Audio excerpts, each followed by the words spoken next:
In Ringgold, Georgia, in the foothills of the Appalachian Mountains, a mystery unfolds about one of the town's most enigmatic residents. You know people, and nobody really knows Alvin Ridley. They lived next to him for 30 years, but none of Alvin Ridley's neighbors had seen or heard of his wife until the day she was found dead. Authorities feared the worst. Based on the autopsy report, I believed in my heart that she was suffocated. I think everybody was talking more in the sense of, he's guilty, you know, is he going to get away with it? What's your motivation for prosecuting this guy? Factual science or the fact that he scares you? Nobody liked this man in this town. Nobody spoke to him. His wife was the only thing he had. Why would he kill his wife?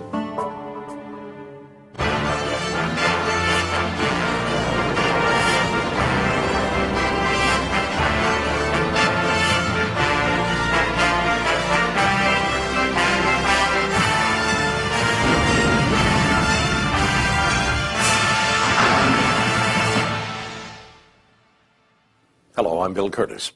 They say in a small town that everyone knows your business. Those who keep their personal lives hidden often inspire suspicion, or worse. When a man named Alvin Ridley found himself called to account for his wife's death, it was easy to assume the worst.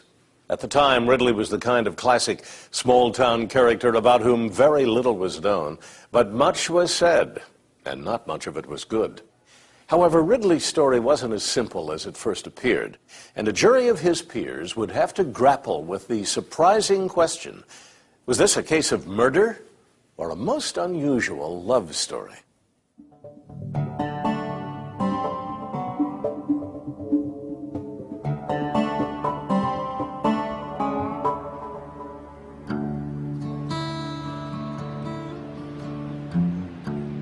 "17 miles south of Chattanooga, Tennessee, across the state line in Georgia, is the town of Ringgold, population 2,400, the county seat of Catoosa County.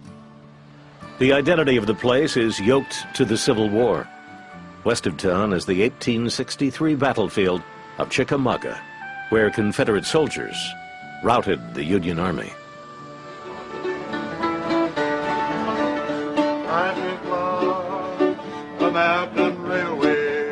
Saturday night bluegrass at the Ringgold Depot is a popular attraction. We must make the run successful. As are the Tigers, a high school football team. People take pride in the town's homespun charm. Pretty much everybody knows everything about you. They know who you're married to, what family that person came from. If you're not related to somebody, you go to church with somebody or you work with somebody. What's unique about Ringgold is that in this day and age, it's still a small town. And like any small town, it has its eccentrics. There's Ralph Green Jr., also known as Turnaround, for obvious reasons. There's Ben Magaha, known as Salesman Sam, for no apparent reason. But by far the most mysterious and reclusive is Alvin Ridley. In the fall of 1997, few in Ringgold knew much about the 55-year-old who kept to himself at his isolated home at 134 Inman Street. It's nestled between a factory and railroad track, hidden behind an imposing makeshift fence. What they did know about him is that for years, Ridley had owned this TV repair shop in the heart of town. Alvin was the zenith man. He came and helped our horizontal hold and our color and seemed to be a natural at it. Attorney McCracken Poston grew up in the Ringgold area, and his family had gone to Alvin for TV repair. When you ask me what did I think of Alvin then, there was 20 years of thinking, what an odd individual, and somewhat pitiful, but suspicious as well. Crazy Alvin was what he was called most of the time. You'd come down to Ringo and he'd be walking around in front of his store and kids would kind of harass him. But eventually Ridley's store failed and both his parents, whom he lived with, died. From then on, he ventured out in the afternoons to sell tube socks at the local flea market. And, it was believed, lived a solitary existence on Inman Street. When he did come to town, it wasn't unusual to hear Alvin spinning outlandish, paranoid theories. His favorite was about the Ringgold Police Department being out to get him. For the most part, his neighbors had gotten used to him. Alvin Ridley was kind of the stories you would tell your children, you know, ghost stories around the campfire kind of thing. Then came the mysterious events of October 4th, 1997, when Ringgold residents would have to ask if Alvin Ridley might be hiding a terrible secret. Ridley had been without a phone for 14 months. So at 6:45 that morning, he pulled his truck up to a payphone in order to make a call to 911, emergency dispatch. What's the problem? I think my wife, but is she breathing? I don't think so. You don't, does she have any medical problems or anything? She's an athletic. Okay, but you don't think she's breathing? I don't think so. Please hurry. Emergency medical technician Blake Hodge arrived at 134 Inman Street 5 minutes after the emergency call. You know, today, feeling of not being wanted. There was a restricting fence, signs everywhere, no trespassing, beware of dog. Hodge, like most everyone else in town, knew this was the home of Alvin Ridley. From past experiences, and all of it are just stories that I've heard from growing up, that Mr. Ridley was a strange character. I think he was known as an outcast, as a scary man. But the EMT didn't know Ridley personally and had never been inside his house. As we entered, I noticed the smell of old, musty house, what I would determine to be cat urine. In the living room, Hodge found a woman's body sprawled on a bed. The woman, Alvin Ridley said, was his 49-year-old wife, Virginia. She wasn't breathing and had no pulse. There was no need for any advanced life support. She was DOA, without a doubt in my mind. Catoosa County Coroner Vanita Hollander had only recently been elected to her post when she was called to Alvin Ridley's home. Hollander was shocked and a little bit scared. The coroner, like everyone else in town, even neighbors who had known Alvin Ridley for years, had no idea he had a wife. My initial thought was, what? Because I had never seen this person. You know, I'd seen Alvin hundreds of times out in public, seen his father, seen his mother, had never seen his wife. And now, under the strangest of circumstances, the wife no one in town had seen, much less known, was dead. On October 4th, 1997, a mystery began to unfold in the small town of Ringgold, Georgia. The lifeless body of Virginia Ridley was discovered in her home, a woman no one in town knew anything about. Catoosa County Coroner Vanita Hollander had been called to the home and immediately became suspicious of Alvin Ridley's behavior. I could calm him down 1 minute and get him to sit down and, lead him by the hand like a child, console him, and then the next minute he would be jumping up out of the chair and screaming and moving around the room. Hollander began her investigation of Virginia Ridley's death by asking the husband a few simple questions. In a voice devoid of emotion, Ridley told the coroner that he had woken up that morning to find that his wife wasn't breathing. He told American Justice the same story. She was laying on her face down on a pillow. I kept on hollering at her, and she didn't respond. So then I shaked her, and she didn't respond. Then I took her, turned her over, and I tried to give her artificial respiration, the best I knew how, but she was cold. As with all inquests, It was crucial to establish a time of death. Ridley told the coroner his wife was a severe epileptic and often suffered seizures. But to Hollander, it seemed as if Ridley was being deliberately evasive. I said, well, when was the last time she had one? He said, well, it's been a long while. And a long while changed to having the most violent seizure he'd ever seen her have sometime during the morning that she died. It appeared as if Alvin Ridley wanted to stop any investigation before it started.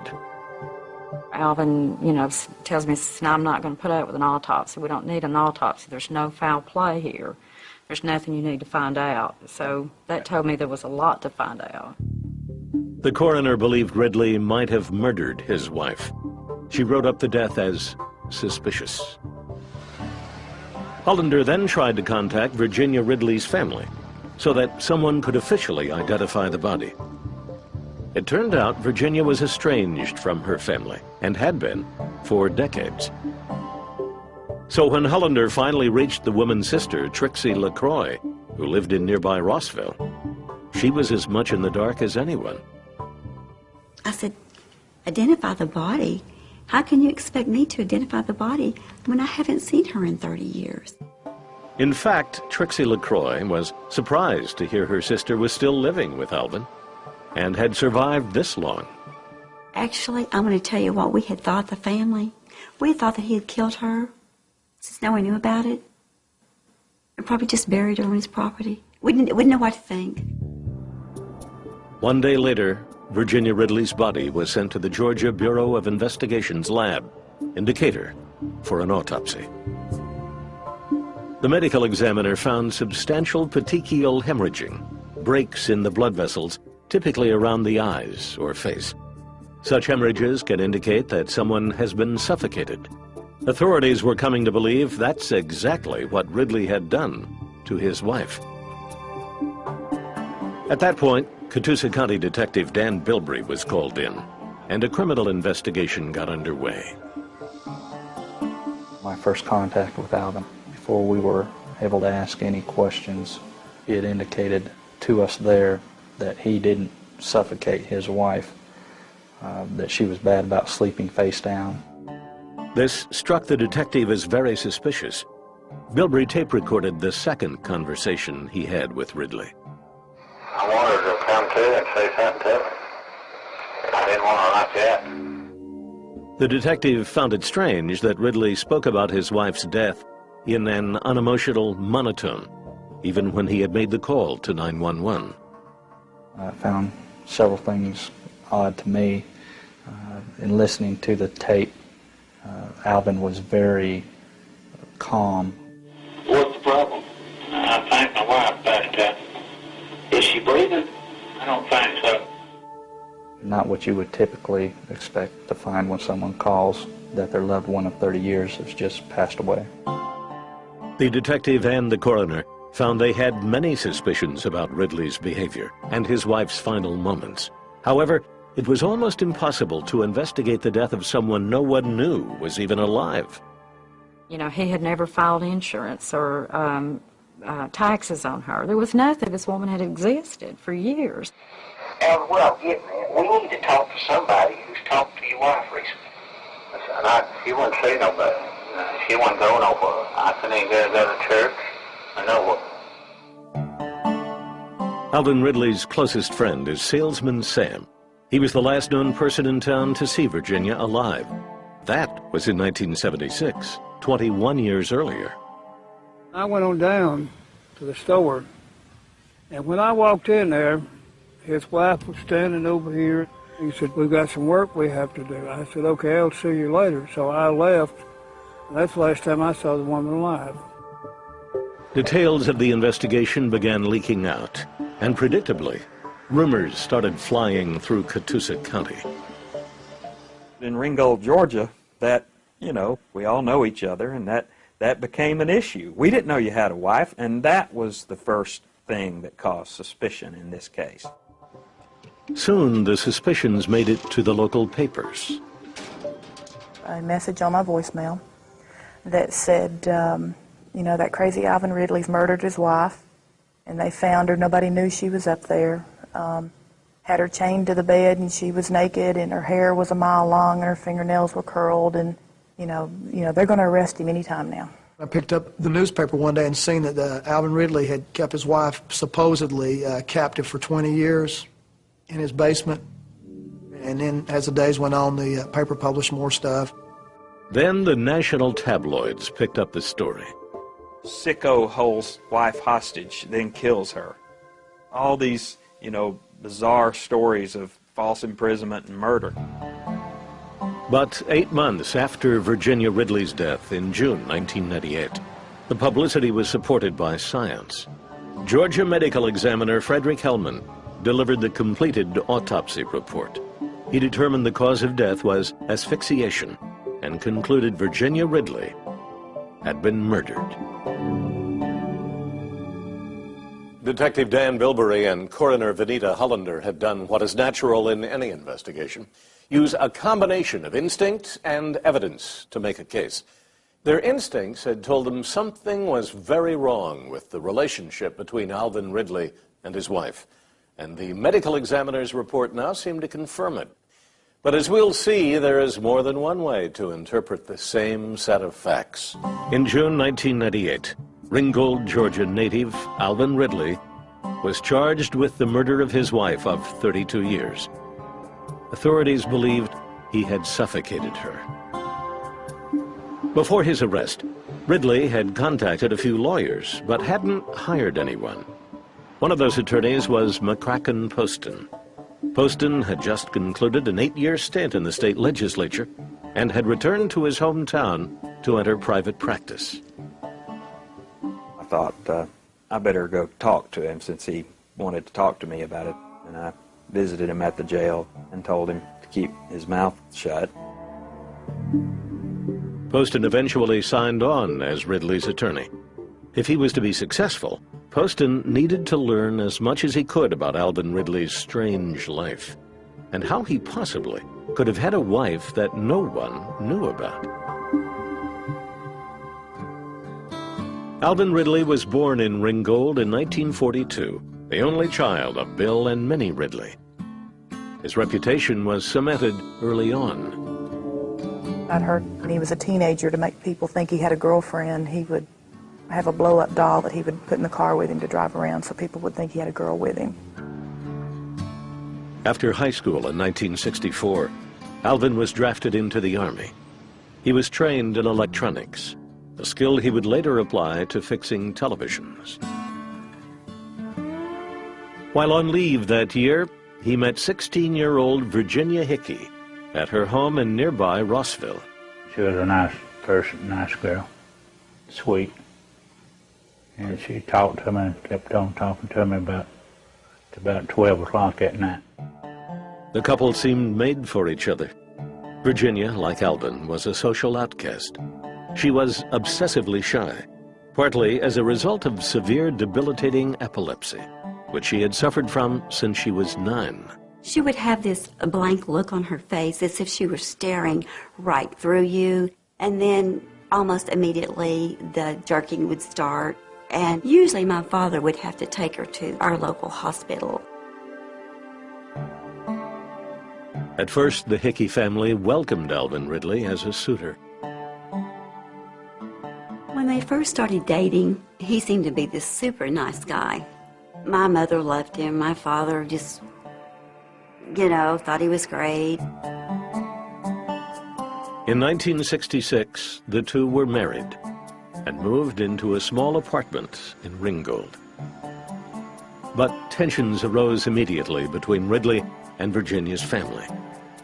I think he became more possessive of her, as if he owned her, and that's what I could see. It's like when he asked her to do something, or he didn't ask her, he told her.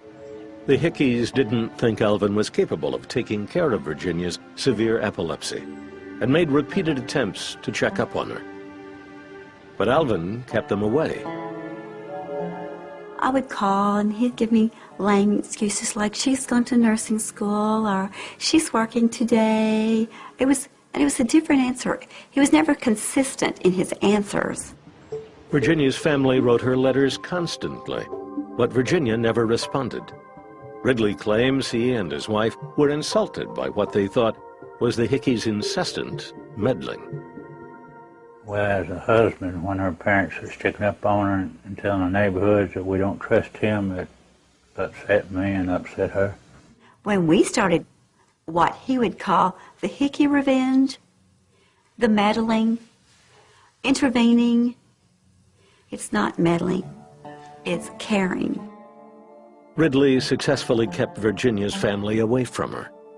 Eventually, out of frustration, the Hickeys convinced a judge to order Alvin to produce his wife in court, which he did. She walks into the big courtroom, walked up to the bench and basically said, I'm where I want to be. I'm with my husband. Soon after, Alvin and Virginia moved into Alvin's childhood home on Inman Street with his mother and father. As time went by, Virginia's family's attempts to contact her grew less frequent. Her sister insists they didn't have much choice. My parents were law-abiding people, especially my father. He went through every legal operation that a father could go through to see his child. We did not forget her. No, we did not.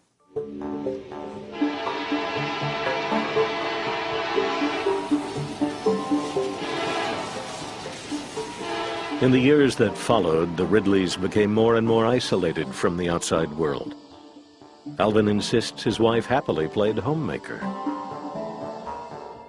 My wife kept everything nice and neat. She cleaned the house, spent a lot of time in the kitchen. According to Ridley, sometime in the mid-1980s, his wife decided to stop taking her epilepsy medication. He says she believed that God would heal her. Virginia's seizures happened frequently, and she eventually stopped going out in public altogether. Alvin, too, was withdrawing from the world. In 1984, a grievance against the Ringgold chief of police ended in a court battle, which Alvin lost. The end result was that Alvin's van was seized by the county, and his TV repair business failed. I had to shut the business down, and it humiliated me. I cried a lot. For Alvin Ridley, the incident cemented his mistrust of the outside world. The van was returned about 6 weeks later. But Alvin says, well, I haven't accepted it back.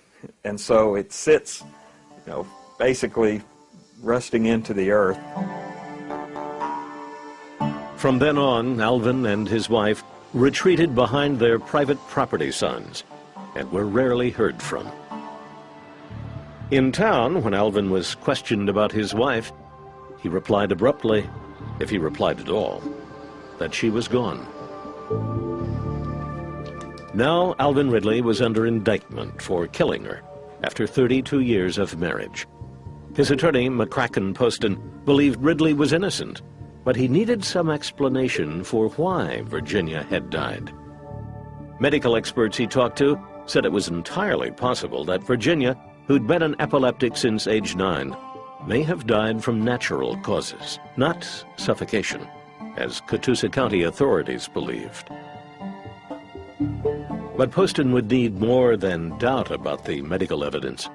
To have any impact on a jury, he knew he needed to show that however strange Ridley and his wife might be, they had a loving marriage. True to his suspicious nature, Ridley at first wouldn't let his attorney into his house, but Ridley eventually gave in and allowed Poston to look around. It was a very difficult house to be in. It smelled terrible. It had really been closed up. Even though this was summer, the windows were closed. There was no air conditioning. Poston finally found what he was looking for on the dark, musty walls of the main room. I could see that there was not a place on the wall that was not covered by a piece of paper of some kind. I asked Alvin, who did this? He said, Virginia did. She wrote all that. Well, I got so excited because here's the mystery woman that no one had seen for 27 years, and here's her documents, here's things that she wrote.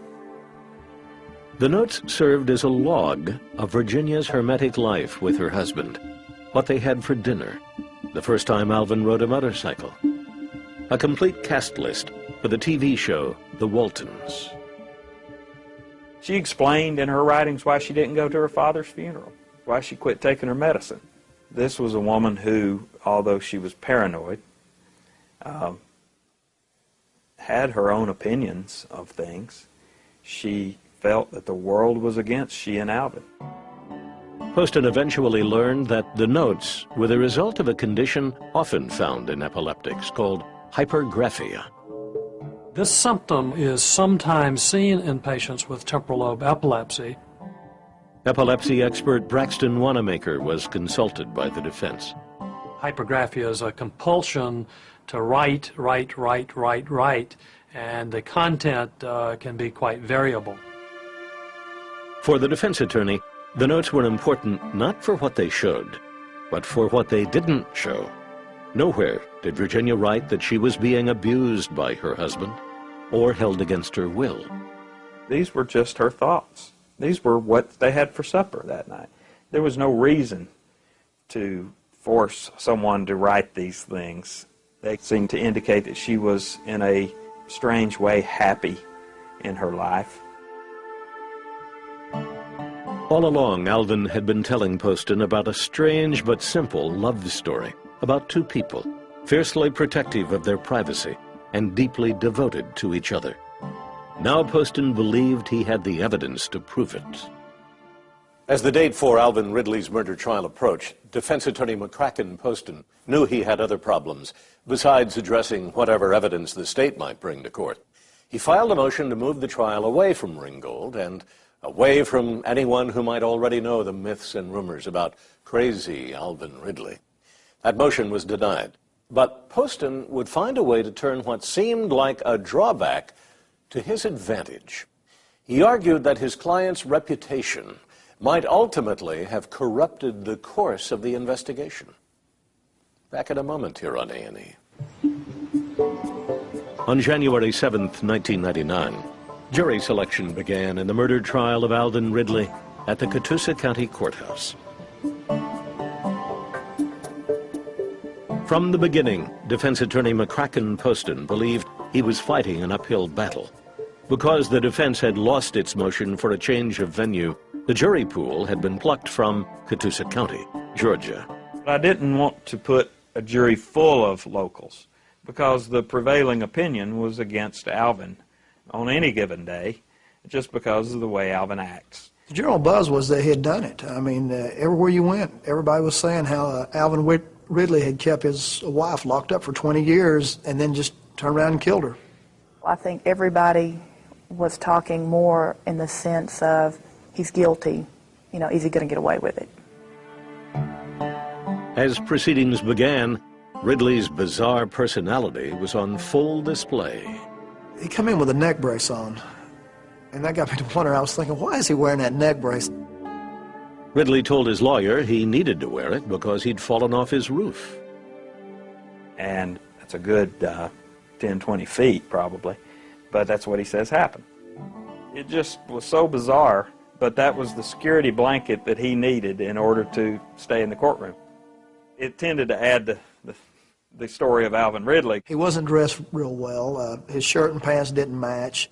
Mr. Poston was right beside him, his lawyer, and he didn't seem like he trusted him a whole lot. In fact, Ridley was distrustful of everyone and so protective of his belongings that he insisted on being in charge of the key piece of evidence: Virginia Ridley's meticulous notes of their daily lives together. Every day of the trial, Ridley personally brought all of these notes into the courthouse, crammed into 2 suitcases. The display did not help his image. During the course of the trial, some cockroaches got up and started crumbling out of these suitcases, and, Mr. Poston's over there trying to very quietly stomp them. For the state's case, Prosecutor Buzz Franklin argued that Alvin Ridley had neglected his wife, kept her locked up, and finally one day murdered her. Though he didn't need to prove motive, the prosecutor knew what he had wasn't very compelling. Really, the only motive we could point to here is Alvin considered his wife to be a drain on his limited resources. Without much evidence of motive, the prosecutor turned to science to tell a tale of murder. For that, the most important witness was Georgia State Medical Examiner Frederick Hellman. Dr. Hellman had conducted Virginia Ridley's autopsy and had identified petechial hemorrhages around the eyes. As a result, he concluded her death was a homicide. On cross-examination, defense attorney McCracken Poston went after Dr. Hellman's judgment that this could only be murder. And I asked, isn't it true your own education teaches you not to jump to the conclusion about petechial hemorrhages? They alone do not justify a homicide case for manual strangulation. What else do you have for manual strangulation? Dr. Hellman was adamant that the large volume of petechiae indicated a homicide. At that point, the defense attorney brought out the autopsy report of track star Florence Griffith Joyner, who had died the year before from an epileptic seizure, the kind of seizure Virginia Ridley regularly suffered. The defense attorney showed Florence Joyner's autopsy report to his witness. There were petechial hemorrhages all over her. If Virginia Ridley was murdered, then Flojo was brutally murdered, if they're going to go on that theory. The pathologist held his ground, insisting he had come to the right conclusion about Virginia's death. But the attorney kept after his witness. Wasn't it at least possible that Virginia Ridley, like Florence Joyner, could have died from something else besides strangulation? Something like an epileptic seizure? And it took all day, the longest cross-examination I've ever been involved with. It took all day, finally, to get him to say, okay, yeah, it's possible. The doctor did not want to admit that or agree that that was true. Everyone in the jury picked up on it, that he did not want to admit that there was any other way that those marks, or that damage could have occurred but a murder. Coroner Venita Hollander didn't fare any better under McCracken Poston's cross-examination. She had testified to Ridley's strange demeanor and inability to give a straight story about Virginia's time of death. But the defense took advantage of what turned out to be a volatile history between Ridley and the coroner. Her family and Alvin Ridley had had run-ins over the years. That was kind of brung up in the trial. It turned out that in the early 1980s, Hollander had operated a used furniture store on the same block as Alvin's TV repair shop. At the time, they had what Venita described as a scary run-in. I was sweeping and I was going to put some garbage, in the garbage can, and Alvin just all of a sudden started screaming at me and said that we were trying to starve him to death and we were trying to run him out of town, run him out of business, and I kept saying, Alvin, I don't know what you're talking about. The defense attorney focused in on this event, and Hollander broke down in tears under his cross-examination. She became emotional during the trial, and that certainly is something that plays right into defense attorney's hands of what's your motivation for prosecuting this guy? Factual science or the fact that he scares you? The defense attorney argued that the coroner's fear of Alvin Ridley had tainted the entire investigation. I felt like when Mr. Poston was questioning me, he was trying to make me appear like I had some kind of vendetta against Alvin, which is absolutely false. Her animosity towards Mr. Ridley was evident on the stand. She admitted on the stand that she was afraid of him.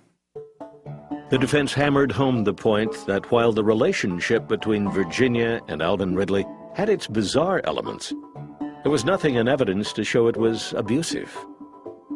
Poston pointed to Virginia's compulsive note-taking as proof that it was, in its own way, a happy relationship. As the trial was drawing to a close, the defense attorney believed he had it won. I have a bunch of friends in the courthouse that are lawyers. They came up, congratulated me, and said, "You've got this thing in the bag as long as he doesn't testify." McCracken Poston had no intention of putting his client on the stand. And for most of the trial, Alvin Ridley had agreed that he shouldn't testify. But if there was one thing Poston had learned so far, it was that his client worked in mysterious ways. Coming up, Ridley changes his mind about testifying, and the reasons are as surprising as the results. That's next in the conclusion of Death in a Small Town. In January 1999, the trial of Alvin Ridley was nearing its end. Ridley had been accused of murdering his wife of 32 years in their home. His defense attorney, McCracken Poston, felt he had provided enough reasonable doubt for an acquittal. The last day, I was feeling so good about things. I said, "Alvin, you know, he started having kind of a following in the courtroom. And he had some people from a church that he attended. And I said, "Alvin, you know, I know you're sick of me. And, you know, I wouldn't mind having a meal without you. Why don't you just go to lunch with them?" So Alvin Ridley went to lunch with some parishioners from his church. Well, apparently there was another visitor during lunch, as God told Alvin during lunch that he needed to testify. And he came back and announced that. I just prayed to the Lord, and I said, "What should I do?" And he impressed me to go ahead and testify. You're innocent. You have nothing to hide. Go ahead and testify. The truth shall set me free. I didn't want Alvin to testify. But God told him to, and who am I to stand in the way of a, direction from God? Poston thought this was a disaster, but could not convince his client otherwise, and put him on the stand. My last thought going into it was, if I've not been able to basically control Alvin in 6 months, how is the DA going to manipulate him in, even 6 hours? I've seen him and Mr. Poston talking over there, and I was wondering what they were talking about. And then we left the room and come back, and then he was on the stand. That was it. He wanted on the stand. I was shocked. Alvin testified for over 3 hours. He spoke about how difficult it was for him to trust anyone, and how much he loved his wife. I made a vow where from the day I married her, I loved her through health, sickness, and in the name of Jesus, I fulfilled that. Never did do any harm from the day I married her to the day she died, in any way. Far from being the catastrophe Poston feared, Alvin Ridley performed well on the stand. He gave the jury his account of the conflicts he had had with his wife's family, and why he and Virginia had disappeared from public view. I mean, he was a veteran, come back from service, met this girl and fell in love with her and married her, and her family fought him. The thing to do would be move away, only I would have picked a lot further distance. I have a wife that I've been married to for not very many days, less than 50 years, and I understand love. And looking at Alvin, I saw love. The defense rested after Ridley left the stand. His fate was now in the hands of the jurors. We couldn't come up with a motive. I mean, nobody liked this man in this town. Nobody spoke to him. His wife was the only thing he had. Why would he kill his wife? Juror Art Howard said Virginia's hypergraphia helped their decision. Her copious notes explained why Virginia Ridley had stopped taking her medicine. She told in her writings, not once but several times, that she was going to leave her health up to God, and if he wanted to take her, it was all right with her. And I can understand that. Virginia's writings showed a happily married woman who loved her husband. The jury was out for only 2 hours and 15 minutes. The verdict came back not guilty. Ladies and gentlemen, I give you Alvin Ridley, a free man and an innocent man.